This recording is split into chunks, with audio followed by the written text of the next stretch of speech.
First of all congratulations for 20 years complete చేసినందుకు and also you are entering into Bengaluru కదా. So పౌల్లో మీ first vision ఏంటి, అంటే స్టార్ట్ చేసినప్పటి నుంచి మీ విజన్ ఎలా ఉంది? See, the vision has always been to it's always been to ensure that the customer is, the king.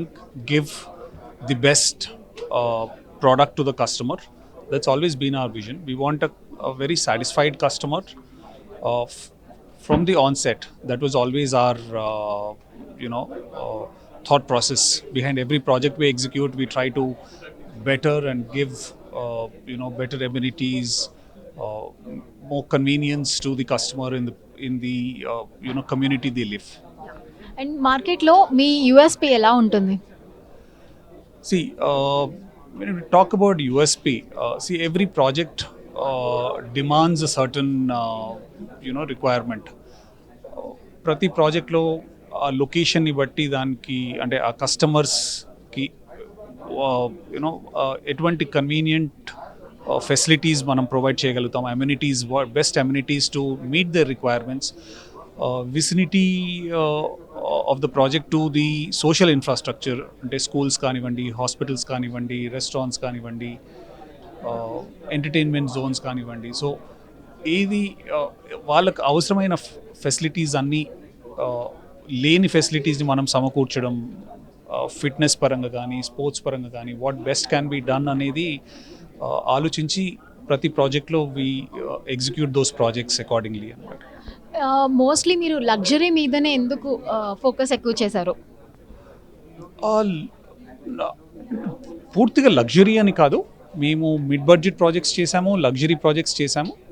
But Kokapet as a లొకాలిటీగా చూస్తే చాలామంది విల్లాస్ కావాలి అనే ఉద్దేశంలో చాలామంది అప్రోచ్ అయ్యారు. కానీ మనకు కోకాపేట్లో ఉన్న కన్స్ట్రెయిన్స్ ఒకటి land and cost of land. ఈ కన్స్ట్రెయిన్స్ వల్ల మేము ఈ పర్టికులర్ ప్రాజెక్ట్, ఈ లగ్జరీ ప్రాజెక్ట్ ఏదైతే చేశామో అది ఆ విల్లా రిక్వైర్మెంట్ని ప్లస్ లగ్జరీని ప్రొవైడ్ చేయాలన్న ఉద్దేశంతో ఈ పర్టికులర్ ప్రాజెక్ట్ పౌలమి పలాజో చేయడం జరిగింది. బట్ అలాగే మిడ్ బడ్జెట్ ప్రాజెక్ట్స్ కూడా ఎగ్జిక్యూట్ చేశాము. పౌలమి అవాంతి లాస్ట్ ఇయర్ 24 డిసెంబర్లో హ్యాండ్ ఓవర్ చేశాము. We have kind of done projects in all segments. Coming to the quality in constructions, me constructions క్వాలిటీని ఎలా మెయింటైన్ చేస్తున్నారు కన్స్ట్రక్షన్స్లో? See, construction quality ki one of the most important criteria is the customer feedback. So, మేము execute చేసిన పాత ప్రాజెక్ట్స్లో ఎక్కడైతే issues చూసామో అవన్నిటినీ అలాంటి issues repeat కాకుండా execute చేయడం ఇట్స్ అ ఛాలెంజ్. ప్రతి ప్రాజెక్ట్ మనము ఒక పెద్ద ప్రాజెక్ట్ చేసినప్పుడు దాంట్లో చిన్న చిన్న ఇష్యూస్ రావడం అనేది సహజం.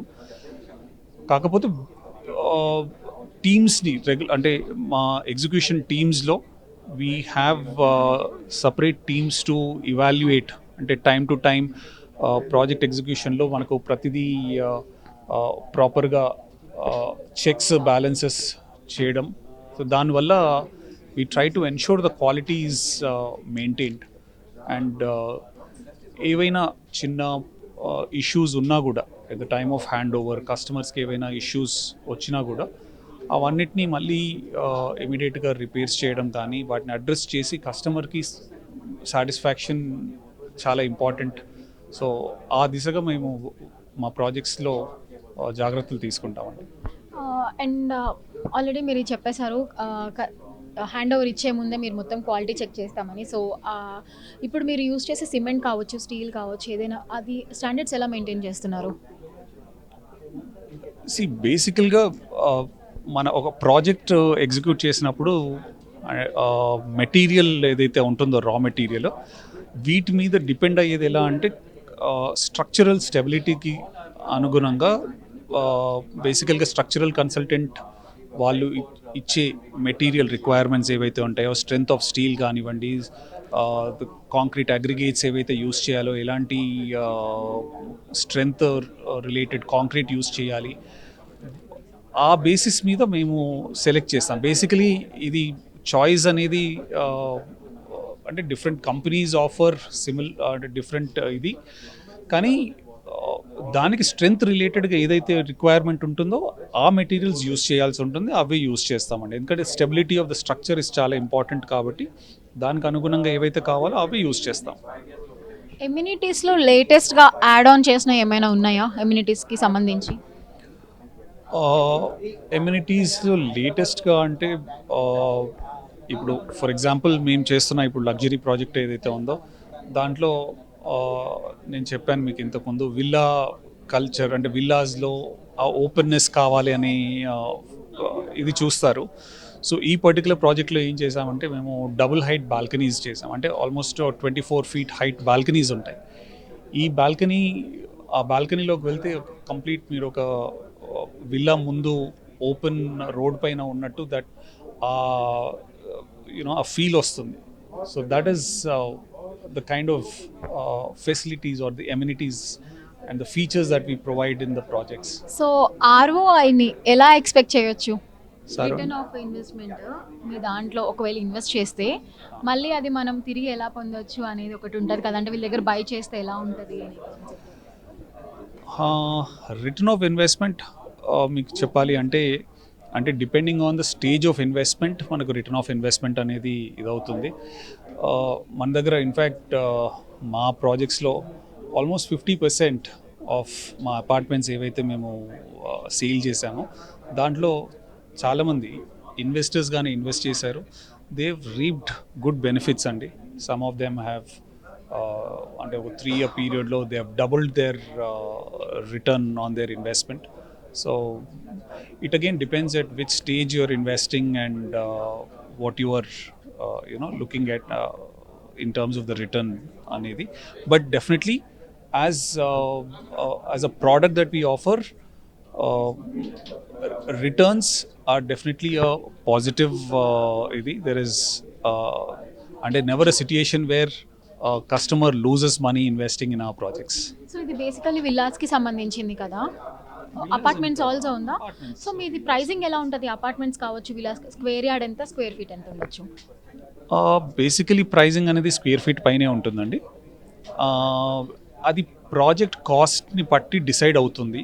ఒక కాస్ట్ అనేది square feet per square feet అనేది అది విల్లా ఇప్పుడు మనకి అంటే డిసైడ్ చేయడానికి ల్యాండ్ కాస్ట్, తర్వాత మన కన్స్ట్రక్షన్ కాస్ట్, తర్వాత దాని మీద పెట్టే ఇతర ఎక్స్పెండిచర్ ఏదైతే ఉంటుందో పర్మిషన్స్ కావచ్చు, తర్వాత ఎగ్జిక్యూషన్లో అంటే salaries of the employees, contractual, తర్వాత కాస్ట్స్, ఇవన్నీ కూడా కన్సిడర్ చేసి దాని బేసిస్ మీద ప్రాజెక్ట్లో ప్రైజింగ్ అనేది డిసైడ్ చేస్తాం. సో ప్రాజెక్ట్ టు ప్రాజెక్ట్ అది వేరీ అవుతూ ఉంటుందండి. అది ఫిక్స్డ్గా ఇలా ఉంటుంది, ఇదే ప్రైస్ ఉంటుంది అని చెప్పడం కష్టం. ఎందుకంటే ప్రాజెక్ట్లో మనం ఆఫర్ చేసే స్పెసిఫికేషన్స్ని బట్టి కూడా చాలా వరకు ప్రైస్ మారడం జరుగుతుంది. దాన్ని బట్టి ప్రైస్ డిసైడ్ చేస్తాం. సో మీరు తొందరలో బెంగళూరు కూడా ఎంటర్ అవ్వబోతున్నారు కాబట్టి first of all the best అండి మా ఛానల్ తరపు నుంచి. అండ్ ఆల్సో కంగ్రాచులేషన్స్ మీరు ఆ స్టెప్ తీసుకున్నందుకు, అండ్ మీరు మంచిగా సక్సెస్ అవ్వాలని మేము కోరుకుంటున్నాము. Thank you so much. Thank you so much. 2005లో ఈ కంపెనీ లాంచ్ చేశాము. సో అప్పటి నుంచి వెళ్ళి హైదరాబాద్ మార్కెట్లో ఉన్నాము. Now the first time we're actually looking outside Hyderabad with our first project in Bengaluru, north Bengaluru. And hopefully I think by this month end with the RERA approval we should be launching by this month end. So thank you very much. The total project cost will be roughly about 1,200 crores, out of which we've already invested about 250 crores only. Balance through sales and financial institution support only will be. Bangalore market, general stable market only, compared to Hyderabad where we see a little bit of slowdown. Bangalore ఎప్పుడు general స్టడీనే ఉంటుంది. ఈ మధ్యలో ఏంటంటే north Bengaluru కొంచెం బాగా pickup అయింది last ఒక 2 yearsలో. So ఈ ప్రాజెక్ట్ కూడా ఏదైతే మనం లాంచ్ చేయబోతున్నామో ఇది నార్త్ బెంగళూరునే లాంచ్ చేస్తాం. సో అతి త్వరగా మోస్ట్ ప్రాబ్లీ 1 వీక్ 10 days లోపల లాంచ్ చేయాలి. సో హైదరాబాద్ ప్రాజెక్ట్స్ హైదరాబాద్లో ప్రస్తుతానికి అయితే మనకు 2 ప్రాజెక్ట్ హైదరాబాద్లో పలాజో అనే ప్రీమియం ప్రాజెక్ట్ నడుస్తుంది. అది most probably next year mid వరకు హ్యాండ్ ఓవర్ చేయబోతున్నాము. ఒక ఐటీ బిల్డింగ్ కూడా చేస్తున్నాము ఇప్పుడు మనము, grade IT building by the name called infinity అని. అది కూడా ఈ 1 to 2 months లోపల by March are April will be handing over that project with OC అండి. హైదరాబాద్లో ఎక్స్ట్రా ఇన్వెంట్ అయితే ఏం లేదు, జనరల్ అయితే కొంచెం స్లో డౌన్ మనం చూస్తున్నాము. బట్ అది న్యాచురల్ ఫినామినల్ అండి. ఎవ్రీ 4 to 5 years మార్కెట్ చాలా బాగుండి మనం ఒకటేసారి కొంచెం స్లో డౌన్ అవుతాం అనేది మనం పాతగా చూసినాము. మళ్ళీ డెఫినెట్లీ పికప్ అవుతుంది. ఎందుకు పికప్ అవుతుంది నేను ఎందుకు అనుకుంటానంటే, ఇప్పుడు లాస్ట్ మన 2 years చూస్తే కమర్షియల్ లీజింగ్ అనేది చాలా పికప్ అయింది. సో ఈ కమర్షియల్ లీజింగ్ పికప్ అయిందంటే ఆటోమేటిక్లీ మనకు ఒక 2 years లోపల ఇవన్నీ కూడా రెసిడెన్షియల్ సేల్స్కి వస్తాయి. సో నా ఎక్స్పెక్టేషన్ ఏంటంటే most probably by next year again 2027 onwards, real estate in Hyderabad will do very well.